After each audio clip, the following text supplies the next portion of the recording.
15 años se cumplen del asesinato de Sandra Cabrera. Sandra era militante de la Asociación de Mujeres Meretrices y militaba por el derecho de las trabajadoras sexuales en nuestra ciudad.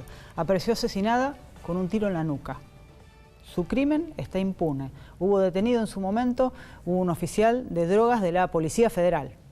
Finalmente quedó libre de culpa y cargo. Nada se sabe hoy y todo hace suponer que después de 15 años seguirá quedando impune este asesinato. Hoy se la va a recordar en La Toma con la emisión de un documental que hizo una cineasta rosarina. Y a 15 años estamos con Alicia Gutiérrez, diputada provincial, para preguntarle qué cambió desde ahí a hoy. Porque digo, la policía tenía una caja con el trabajo de las prostitutas. Para dejarlas trabajar les pedía plata. Y esto lo denunciaba Sandra, además.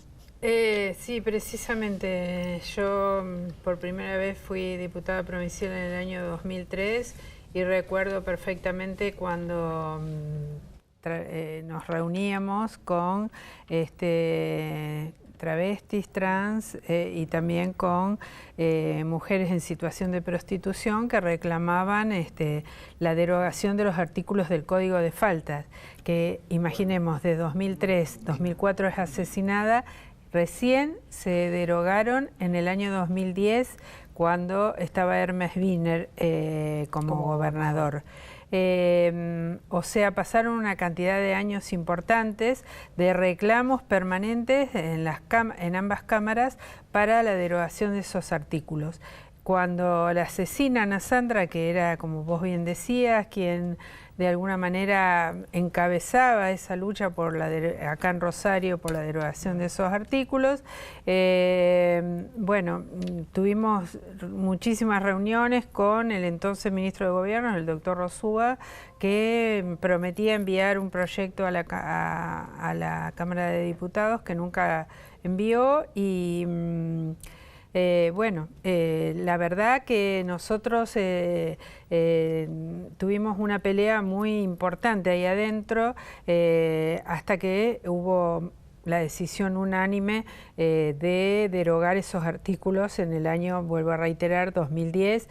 Había proyectos de la diputada Benítez, de la diputada Aranda, otro de mi autoría, y que esos artículos eran: la prostitución penaba a la prostitución escandalosa, la ofensa al pudor y el travestismo. ¿Qué sería prostitución escandalosa? Digo, cosa antigua, además ahí quedaba en evidencia, digo, tanto tiempo después se termina derogando eso, cuando era un negocio para la policía.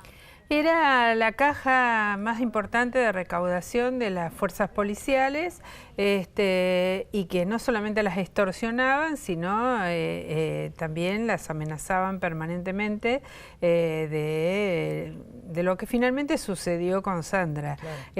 Si bien lo de Sandra se investigó porque aparentemente el responsable era un miembro de la Policía Federal. Después se tiraron un montón de versiones y nosotros, ese crimen quedó impune, es otro de los crímenes que en la provincia de Santa Fe quedaron impunes por la justicia provincial. Víctor Parlusic era el ex jefe de drogas de la Policía Federal, pero quedó absuelto. Después fue uno de los únicos detenidos. Digo, había compañeras de Sandra que tenían temor de declarar en su momento, hubo muchas compañeras que tenían datos, pero quedaron muy lesionadas por temor a que les pasara lo mismo que le había pasado a Sandra y de alguna manera desaparecieron de la esfera pública. Trataron de pasar desapercibidas y no se presentaron a declarar. Eso hubiera sido muy importante, que tuvieran las garantías necesarias para poder transparentar, dilucidar y llevar a que tuviera condena ese crimen tan aberrante, ¿no?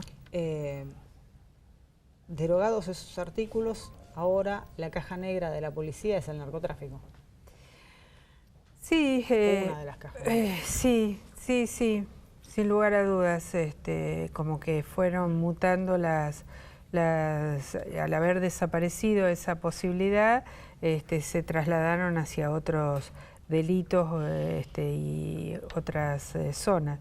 Yo quiero aclarar que con el tema de la prostitución y la trata, sigue siendo uno de los grandes negocios a nivel internacional. Sí, Yo nunca apoyé la postura, desde muchos años, no apoyé la postura de reglamentar la prostitución. No considero que la prostitución sea un trabajo, pero apoyamos en todo momento a Sandra en esta postura y a muchas travestis, mujeres travestis, que es bueno reconocerlo, tanto en la ciudad de Santa Fe como en la ciudad de Rosario, se movieron permanentemente para la derogación de estos artículos, ¿no? Ahí está la otra pata que vos abriste, el tema del trabajo sexual. Digo, si es un trabajo y cómo llegan la mayoría de las chicas. Nosotros hemos hecho nota con algunas, muchas engañadas, con promesas de trabajos que finalmente no son, y después acá las captan y las obligan a empezar a ejercer la prostitución.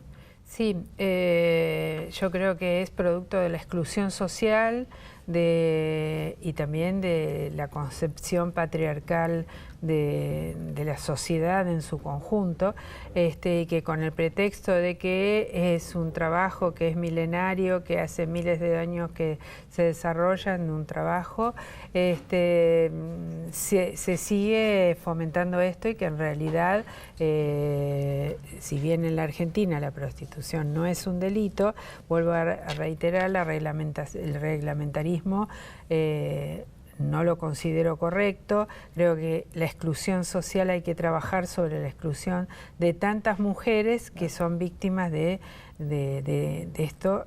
Claro, ¿cómo sacarlas del y cómo circuito, sacarlas, así como pensamos en un montón de otras alternativas para los consumos problemáticos, etcétera, cómo la sociedad se involucra para tratar de que sean incluidas socialmente, para que no tengan como opción de trabajo estar en situación de prostitución. Es difícil y complejo, ¿no? Es muy complejo, y a veces tampoco hay herramientas desde el aparato del Estado para ofrecerles un cambio efectivo. Así es. El otro tema que queda colgado es un montón de lugares donde se ejerce la prostitución, donde no hay controles, donde no hay allanamientos y donde tienen a las mujeres secuestradas. Y que se sabe, además, en los distintos pueblos y pueblitos, ahí están secuestradas.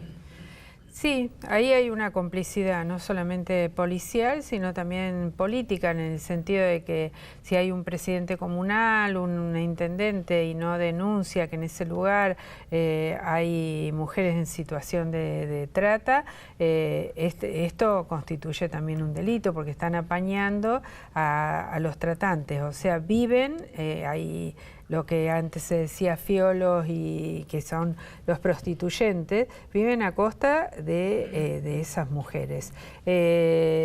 Durante años me dediqué a denunciar, inclusive se me citaba 3 años después, 4 años después, cuando pasábamos la chapa de un vehículo, por ejemplo en la autopista, donde eran trasladadas mujeres, al cordón industrial, donde, bueno, sigue habiendo mujeres que son trasladadas, y esto constituye delito de trata. El traslado también, aquellos taxistas, remiseros, etcétera, que trasladan mujeres para el ejercicio de la prostitución en el cordón industrial y en otras zonas de rutas, etcétera. Creo que son muy pocos los de las que están siendo juzgados, como es un delito federal por la justicia federal, escasísimos los casos, y sería muy importante. Y también no solamente importante detenerlos, sino también apropiarse de los bienes, que vuelvan al Estado los bienes que le quitaron a estas mujeres, y que acá en la provincia de Santa Fe hubo un fallo importante, no recuerdo quién fue el juez que lo dictó, que el dinero que se le había secuestrados, se le distribuyó a las mujeres que estaban en situación de prostitución, porque esas mujeres necesitan también el día a día vivir y desarrollarse en otra cosa que no sea eso, ¿no? Por más que digan que es una opción, yo considero que no es una opción, sino que es una, casi como que caen ahí porque no tienen otras alternativas. Gracias, Alicia. No, gracias.